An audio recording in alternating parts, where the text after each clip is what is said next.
આગામી મહાશિવરાત્રીના મેળાને લઈને તંત્ર દ્વારા કરવામાં આવ્યું રૂટ નિરીક્ષણ.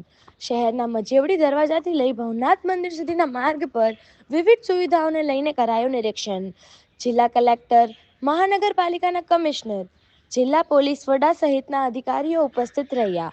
આગામી મહાશિવરાત્રીના મેળામાં શ્રદ્ધાળુઓને કોઈ પણ તકલીફ ન પડે તે રીતની તૈયારીઓ કરવા માટે વહીવટી તંત્ર કટિબદ્ધ. મોટી સંખ્યામાં આવતા શ્રદ્ધાળુઓને તકલીફ ન પડે, કોઈ નાસભાગ ન થાય તે રીતનો રવાડીનો રૂટ નક્કી કરવા માટે ભવનાથ વિસ્તારમાં કરાયું હતું સ્થળ નિરીક્ષણ. મોટી સંખ્યામાં આવતા શ્રદ્ધાળુઓના વાહન પાર્કિંગ માટે નજીકના વિસ્તારમાં કલેક્ટરના માર્ગદર્શન હેઠળ પાર્કિંગ માટેની જગ્યા નક્કી કરવામાં આવશે. વધુ વિગત આપતા પ્રાંત અધિકારી ચરણસિંહ ગોહિલ. મહાશિવરાત્રી મેળાના આયોજનને લઈ આજે કલેક્ટર સાહેબ, માનનીય એસપી સાહેબ અને કમિશનર સાહેબ દ્વારા એક સંયુક્ત રૂટ નિરીક્ષણનું આયોજન કરવામાં આવેલું હતું.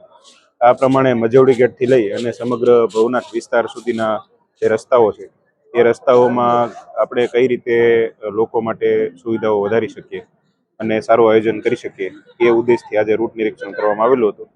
આ ઉપરાંત જે રવેડીનો રૂટ લંબાવવાથી લઈ અને જે ચર્ચાઓ હતી એ ખુદ કલેક્ટર સાહેબે જાતે અહીંયા સ્થળ પર આવી અને નિરીક્ષણ કરેલું હતું અને આગામી સમયમાં આ જ પ્રમાણે બધી નવી સુવિધાઓ કઈ રીતે કરી શકાય એ પ્રમાણે આયોજન કરવામાં આવશે. સાહેબ, એવી કોઈ ચર્ચા થઈ આગળ ક્યાં રૂટને લઈને કઈ રીતે કરવામાં આવશે? રૂટને લઈને સામાન્ય રીતે કેવું છે કે બહુ બધા શ્રદ્ધાળુઓ હોય છે, તો આ વખતે જે રૂટ છે એ રીતે જ કરવામાં આવશે કે ભીડ ન થાય અને લોકોમાં નાસભાગ ન થાય અને સરળતાથી બધું થઈ શકે.